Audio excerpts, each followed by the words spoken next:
नमस्कार, सत श्री अकाल। मैं हूं डॉक्टर जोग भाटिया। हमारे समाज में तीर्थों को कुछ खास सम्मान दिया गया है, कुछ खास महत्व दिया गया है। ये माना जाता है कि दूर दूर से लोग इन तीर्थों पे आते हैं, दुआएं मांगते हैं और उनकी दुआएं कबूल भी होती हैं। दूर दूर से लोग मुरादें मांगने के लिए तीर्थ स्थानों पर जाते हैं। लोग अक्सर ये मानते हैं कि शायद तीर्थ स्थानों में जाकर वहां पर स्नान कर कर उनके दुख दूर हो जाएंगे, उनके पाप धुल जाएंगे और उनके द्वारा मांगी गई मुराद भी शायद परमात्मा पूरी कर दे।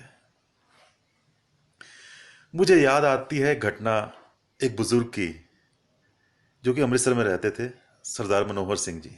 एक सच्ची घटना है। उनका बेटा बिजनेस के सिलसिले में अमेरिका चला गया। वो अपनी पत्नी के साथ अमृतसर में ही रहते थे। बेटे ने बहुत तरक्की की, काफ़ी इंडस्ट्रीज डाली और उसके बाद उनके भी बच्चे पोते पोतियां काफ़ी पढ़ लिख गए और काफ़ी आगे बढ़ गए। कभी कभी आते थे इंडिया, अपने बुजुर्ग माँ बाप से मिल जाते थे। फिर काफ़ी समय से नहीं आए। बेटे ने हायर स्टडीज़ की और वो भी काफ़ी ऊंचे ओहदे पे पहुंच गया, उन बुजुर्ग का पोता। फिर एक बार बुजुर्ग को फ़ोन आया कि उनका पोता घूमने के लिए इंडिया आ रहा है। 80 से ऊपर उनकी उम्र हो चुकी थी। उनकी पत्नी भी उनको छोड़कर इस दुनिया से जा चुकी थी। बहुत खुश, आंखों में बहुत चमक, सबको बताएं कि मेरा पोता इंडिया आ रहा है, मेरा पोता मुझसे मिलने आ रहा है। आखिरकार वो तारीख आ गई जब उनके पोते के जहाज ने अमृतसर एयरपोर्ट पर लैंड किया। सुबह से वो इंतजार में अपने घर में कि मेरा पोता मुझसे मिलने आएगा। सुबह से शाम हो गई पर पोता नहीं आया।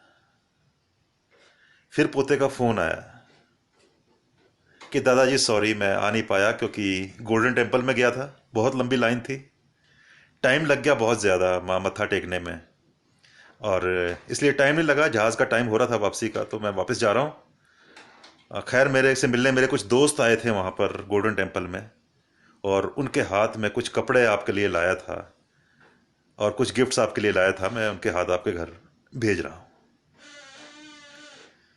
तो ये फ़ोन सुनकर जो दादाजी हैं वो तो सुन से रह गए, और उसके बाद शायद उनकी आंखें खुली रह गई और वो पोते के दर्शन अपनी ज़िंदगी में नहीं कर पाए।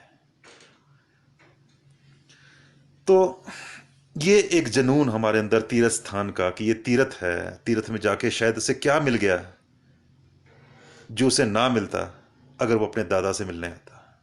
इतनी ज़्यादा हम लोगों ने इंपॉर्टेंस दे दी तीर्थ को, जबकि गुरबाणी कहती है तीर्थ नामन जाओ, तीर्थ नाम है।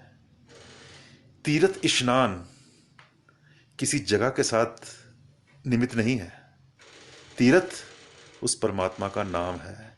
जहां भी प्यार पैदा होता है, जहां भी उस परमात्मा का नाम पैदा होता है, जहां भी उसका ख्याल पैदा होता है, वो जगह ही तीर्थ है।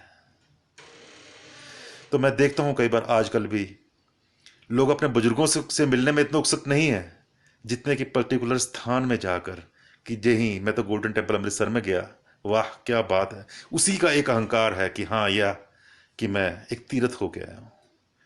2 बार 3 बार कैलाश होके आ गया, बद्रीनाथ होकर आ गया, केदारनाथ होकर आ गया, काशी होकर आ गया,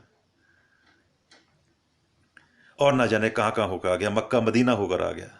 और घर के बुजुर्ग शायद आंखें गड़ाई याद करते रहे कि कब हमारा बच्चा आएगा, कब हमारा बेटा आएगा, और कब मैं उसको जी भर के देखूंगा, कब मैं उसको अपने गले लगाऊंगा। यहां परमात्मा तुम्हारा इंतजार कर रहा है कि कब तुम आओगे और कब वो तुम्हारे गले लगेगा, और तुमको परमात्मा नजर ही नहीं आ रहा। तुम उसे ढूंढने के लिए तीर्थों में जा रहे हो। दोस्तों, घर के बड़े बुजुर्ग, माँ बाप, अगर आपको उनमें परमात्मा नहीं मिला तो यकीन रखना आपको परमात्मा कहीं नहीं मिलेगा। तीर्थों में तो सिर्फ गोलक है, और परमात्मा को किसी गोलक की जरूरत नहीं। गोलक को जरूरत सिर्फ पुजारी की होती है। पुजारी ने तीर्थ बनाए हैं, परमात्मा ने नहीं बनाए। परमात्मा ने माँ बाप बनाए हैं, बुजुर्ग बनाए हैं, आपके अपने बनाए हैं। और अगर आप अपने अपनों को छोड़कर तीर्थों में कहीं ढूंढ रहे हो उस परमात्मा को, तो शायद बहुत कुछ खो रहे हो। तो थोड़ा गुरबाणी को पढ़ें। सिर्फ मत्था टेकने से ग्रंथ साहब के आगे हम परमात्मा को नहीं पाएंगे। तो गुरबाणी में लिखा है, तीर्थ नावण जाओ, तीर्थ नाम है। उस परमात्मा का नाम तीर्थ है। अगर आपको अपने घर में ही उसका नाम याद आ रहा है, अपने माँ बाप में वो मिल रहे हैं, अपने अंदर वो मिल रहा है, तो आप खुद एक तीर्थ हैं। धन्यवाद। सत श्री अकाल। जय हिंद।